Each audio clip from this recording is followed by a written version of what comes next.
Hello. Welcome to For the Young at Heart, a presentation of Duval Life and Wellness Community. My name is Lucille Jerome, and the topic of today's program is Social Security. We will be focusing on a range of timely concerns for our senior population and their families. My guest today is Kenneth Barron, Public Affairs Specialist for Social Security. Welcome, Ken, and I am so glad you could come today. Thank you for the invitation. So much to talk about, so little time. Why don't we start with this trust fund and maybe that will help us get into other issues. Absolutely. Well, the hottest topic nowadays, of course, is the recent trustees report, the Board of Trustees report that just came out earlier this month. And, basically the trustees report comes out once every year. It is kind of built into our program to help educate all of us, especially our lawmakers who kind of monitor the Social Security benefits from year to year to see how well we're doing and how well the funds are as far as being active and as strong for years to come. All right. So with that said, the trustees report really serves as an educational piece of work that is put forward to all of us around the country. Okay. One of the things it does for Congress, of course, is that it gives them, sheds some light on where the trust funds are, how much money's in there, how long we're going to have these funds to pay out benefits. And I'm going to talk a little more about that as well. Oh, yes. And not only that, but I think the great thing about the trust funds each year and the Board of Trustees report is that it also once a year brings to light to most of us in our communities how important Social Security really is to all of us, okay? It does do that, but it also tends to maybe frighten some people because they hear certain pieces of the information and maybe not others, and I don't know if that has to do with the media or not, but help us to understand the purpose of this and how it does help people. One thing about media, of course, we have to remember, a lot of times media does tend to sensationalize bad news, all right? Mm-hmm. And, usually, think about what happened 3 years ago with the economy and how the economy really tanked, which really affected how much taxes are coming into these trust funds that Social Security holds, and the Treasury Department oversees the trust funds as well. So, we're looking, I think, about an estimated 8 million people over the last 2 to 3 years that have lost jobs. Obviously, we have less taxes coming into these so-called trust funds. The trust funds that are administered by the Treasury Department are held for Social Security benefit purposes. So that's what we use, of course, to pay retirement benefits, disability benefits, survivor benefits, and so forth. At this point in time, the trustees report is long, it's lengthy. If people really want to read more about it, I just want to recommend that people go to our socialsecurity.gov website, the socialsecurity.gov website, and learn more about the trustees report. It is lengthy. I think, again, what media is doing, it's looking at the points that may sell to the public at reading about and hearing about bad news, is that now they're saying by 2033 that it will no longer be as solvent as it is today. Now, it doesn't mean that it's going broke. It doesn't mean that we are going bankrupt. We cannot go bankrupt because it is a pay-as-you-go program. So what people are working and earning and paying taxes today is going into these trust funds and also going back out to pay the benefits people are receiving today as well and earning some interest. The trust funds right now, Lucille, we have $2.7 trillion in those trust funds as it is today. We pay out on a monthly basis, last year, based on a monthly average, about $60 billion in benefits. 60 billion, not a million, billion, we pay out per month. Now, most of those funds that go out each month is what we have taken in from everyone's payroll taxes, okay, Social Security taxes. So we're not necessarily dipping into those $2.7 trillion that are in reserve, all right? Okay, I think that piece of information alone ought to put some people's minds at ease. That piece right there. Well, one would hope, at least, One would okay? hope. One would hope. One would hope. The thing to remember, and I know every time that the trustees' report comes out, our commissioner, Mike Astor, always has a statement as well when they make the press release. And one thing that we always emphasize, that even though it is talked about that by 2033, there won't be enough Social Security trust funds to pay out full benefits to everyone, there will be, based on taxes coming in, enough there to pay at least 75% of folks' Social Security benefits. So it won't go bankrupt. It can't go bankrupt, first of all, okay? And one of the things that the commissioner basically and Social Security likes to emphasize is that Congress needs to act to ensure the long-term solvency of this important program. And that's basically where we stand today. Is I think with this report, Congress is hearing that, look, we need to do something now. It needs to be acted upon now. And it's vital and it's important that as voters, as Americans and people of the community around this country, we let our lawmakers know how important it is to us. Social Security makes up about 40% of a person's current retirement funding, okay? Right. So 40% is very high. It is the most significant retirement income there is in this country. Very important. So, years ago, many people didn't have 401ks or 403bs to supplement Social Security. Many people just had Social Security. And I'm thinking from what I'm hearing, it's going to be in the future more and more people should have other sources of income in addition to Social Security. We have been advocating for many years. Social Security, if you take a look at our website, you will find that financial literacy has been a primary target of educating folks to let them know, first of all, that dating all the way back to 1935, when President Roosevelt signed the Social Security Act, August 14th, 1935, his speech, which you can see on our website again, okay, if you're into history and reading a lot about Social Security's background, you'll see that he emphasizes that Social Security is meant to help, okay, folks in their retirement years. It is not meant to completely take over all funding after a person has actually retired from work. FDR was precipitated by the Great Depression, as we know it. Right. He took a look at an aging population in this country, and he didn't want to see an aging population on federal welfare rolls. So what to do?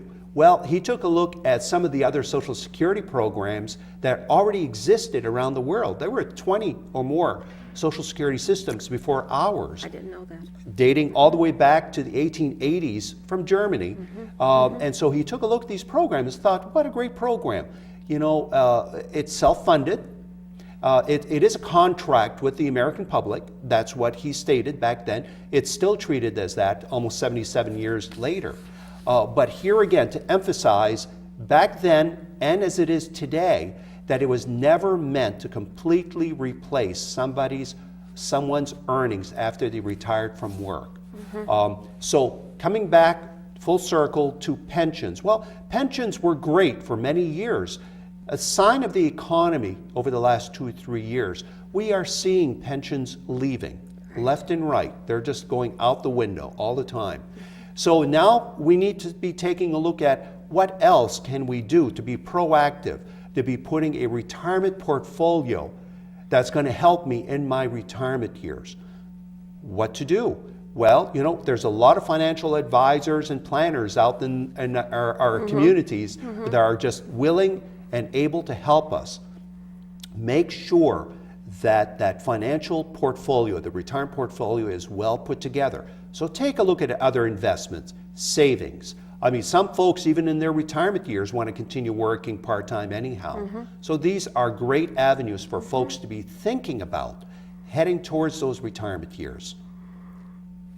That's all well and good, but I can hear in the back of my head some people saying, but savings, they're not earning any interest right now. The 401ks and the 403bs, they're not doing too well right now.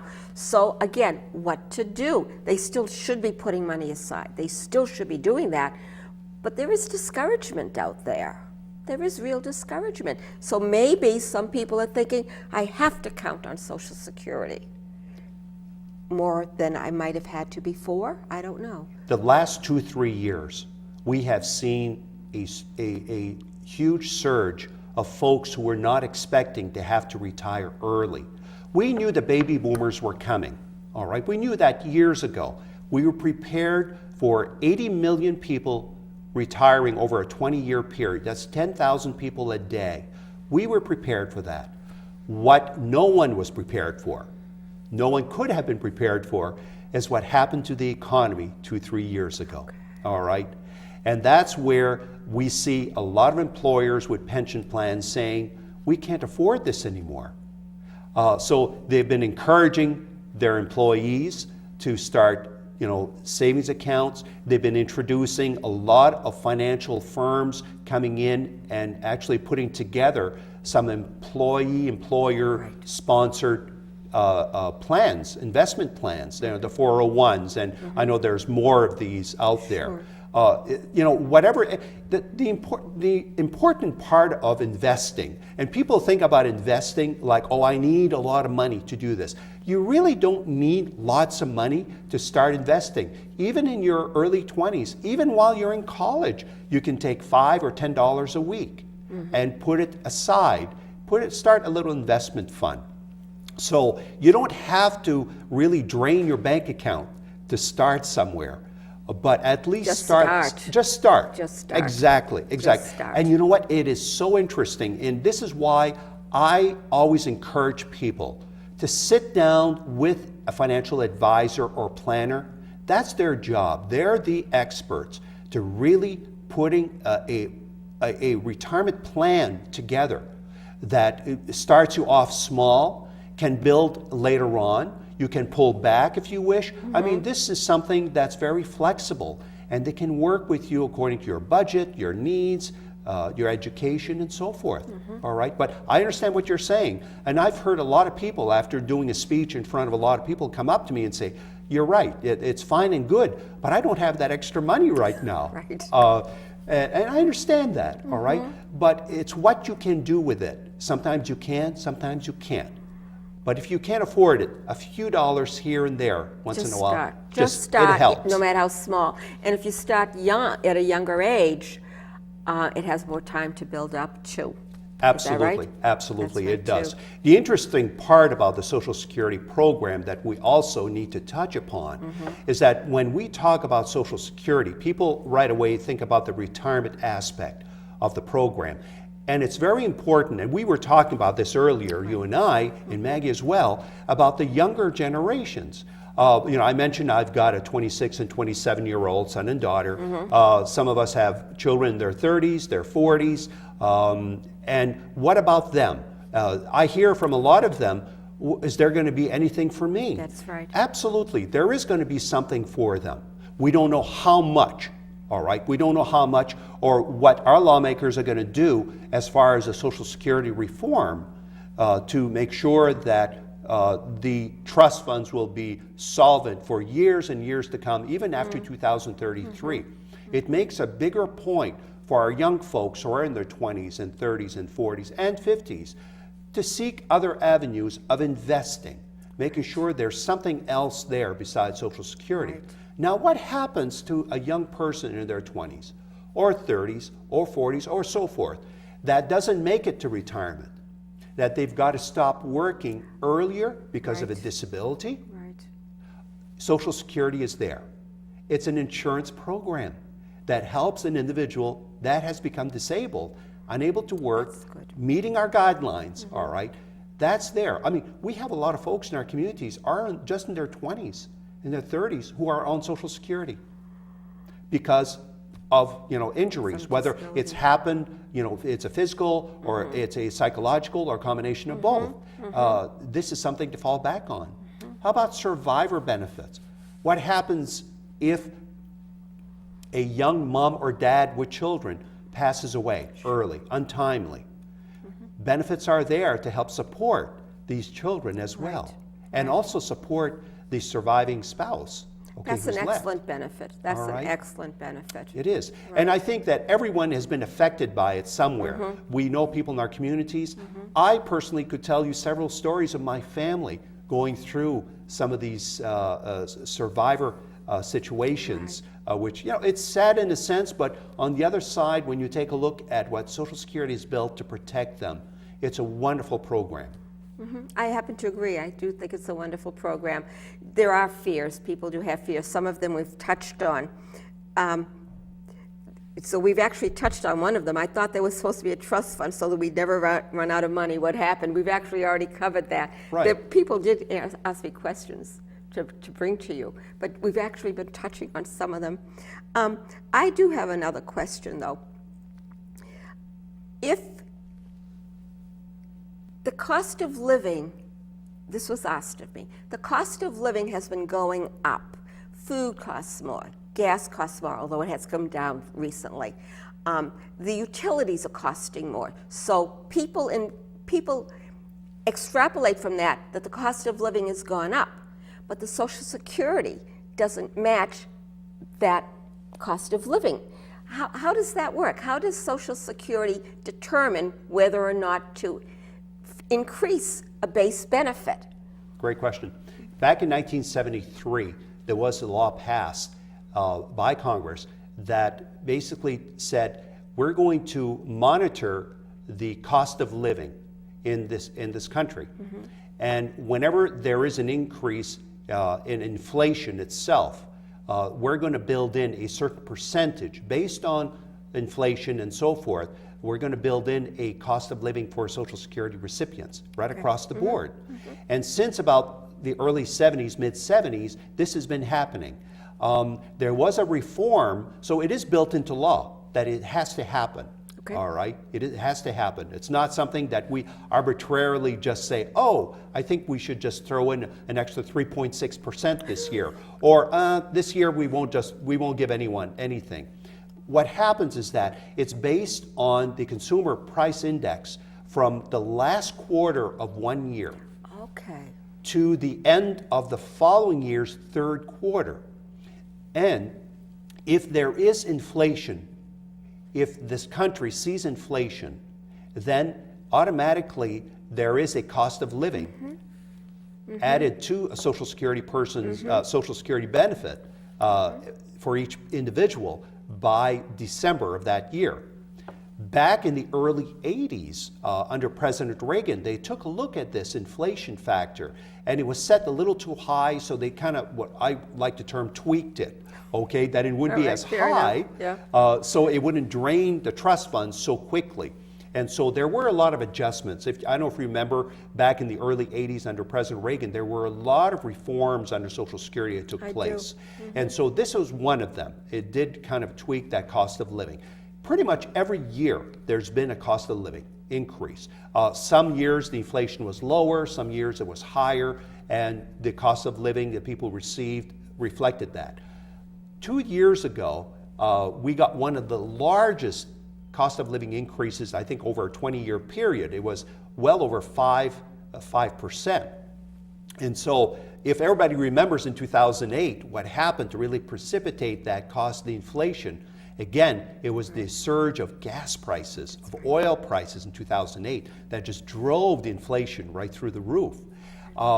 After that, we're being told inflation actually tanked for the last several years until 2011, where again, gas prices, fuel prices again started skyrocketing. And so this past year, voila, we have a new cost of living, 3.6 again. All right. So that's how it's kind of tied in. We don't arbitrarily just decide. It is a law, and we have to go by inflation.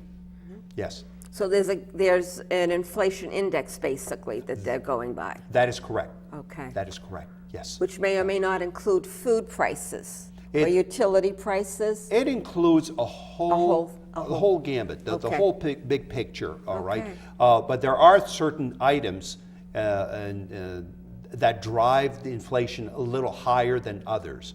Food prices, I think produce and things as such, pretty much maintain itself. I think if we take a look at it historically, it goes up a little bit each year. Again, what drives a lot of the increases, again, is the oil. Is oil again, okay? As gas prices go up, everything else, it's a trickle effect. Sure. Everything else seems to kind of follow suit. Sure. All right? Yeah.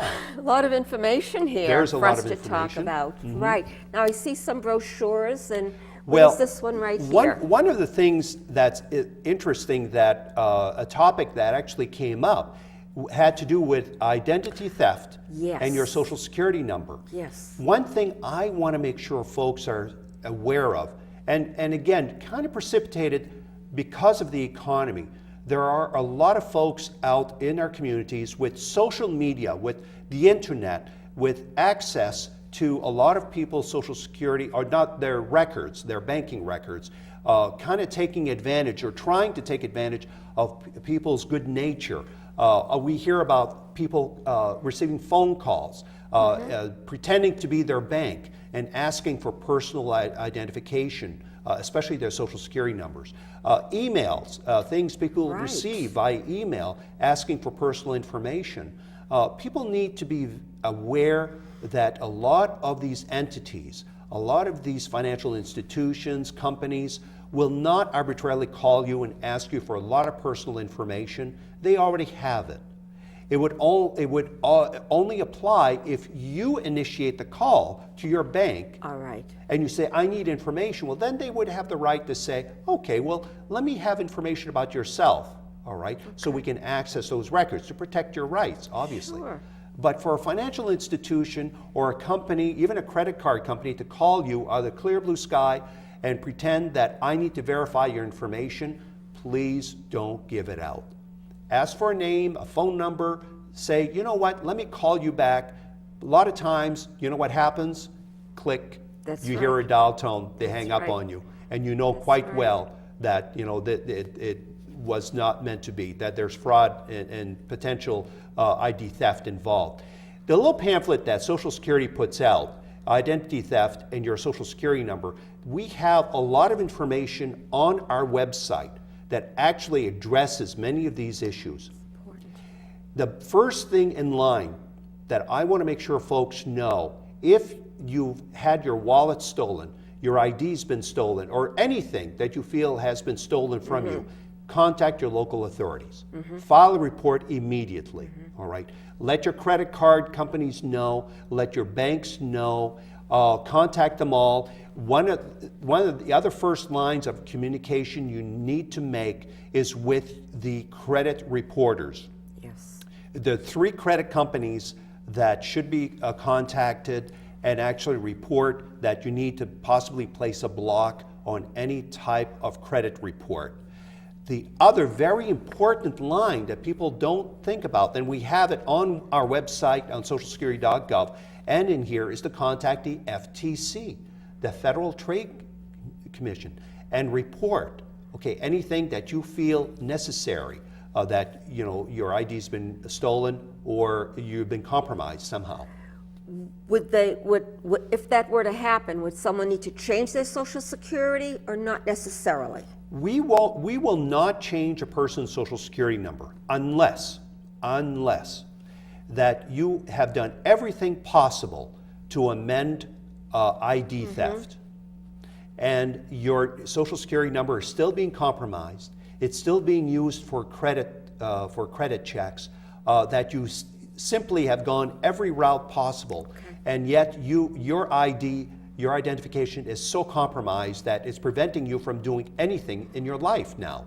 And I have dealt with some folks who have had this happen, and it's a very sad situation. Oh my gosh. The saddest part about it is that it's not something you created. It's somebody else out there who has created that problem for you but yet it's up to you But we have to correct to it. correct it. We have to it's correct a lot it. of legwork, it's a lot of phone calls, it's a lot of letter writing, and there's a lot involved. But only if the situation has happened that you can bring it to our attention. Bring us all the proof of what you've done, how you've gone about trying to correct the problem, and if the situation just continues, then we can go and assign you a new Social Security number. We try to stay away from that. Right. I can imagine if everyone has done whatever they need to do, the last resort would be to have to do that. And it might be because of a family member, I would think, perhaps. This happens. Unfortunately, it does happen. know? Yes, Okay. yes, absolutely. But it can be a nuisance for someone to have to change their Social Security number. Again, as a last resort, if you Sure. do, if you must, you must. Right. But here now you have to contact all these entities you're doing Everybody. business, Right. and tell them, look, I now have a new Social Security number, and so that's another line of additional legwork that is really put on someone's shoulders. So in everyday life, people really not to be giving out their numbers to anybody. They ought to be very careful with their cards and not displaying it anywhere, keeping it in a safe place, at home perhaps, maybe memorizing the number. Absolutely. Okay, so those would be some minor things. Can you believe we're going to be winding down? Oh, my goodness. Okay. All right. We're going to be winding down Well, shortly. time flies. We have so many topics. I know, Social Security, I know. obviously, is a hot topic today. Very we much could so. continue talking forever. The one important thing, again, I want to emphasize to a lot of folks who actually have the ability, that have the internet, that have a computer, take a look at Social Security's website. Right. You can file retirement applications online. You can file your Medicare application online. You can file for survivor benefits. You can change a direct deposit. Okay. And speaking of direct deposit, one topic that I must address real quick.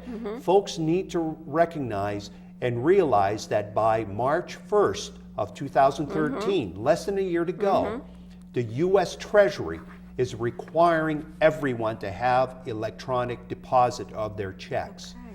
So people who don't have direct deposit right now should get be on doing board. that. They should be Okay. doing it way before Okay. the time is up. Absolutely. I'm just so glad you were able to come today, and I would like to thank you, Kenneth, for being here and explaining so much of Social Security. And you're right, we could go on for hours. Thank you again so much for coming. And this booklet here, they can go on website to get a hold of this? You can get this either on our website. There's also a link to other sites about fraud and Very ID good. theft. And if you can't get this online, you can call your local Social Security office and we'll mail you one. All right. Thank you so much. Thank you again. My pleasure. This was fun. This Thank was a you. lot of fun.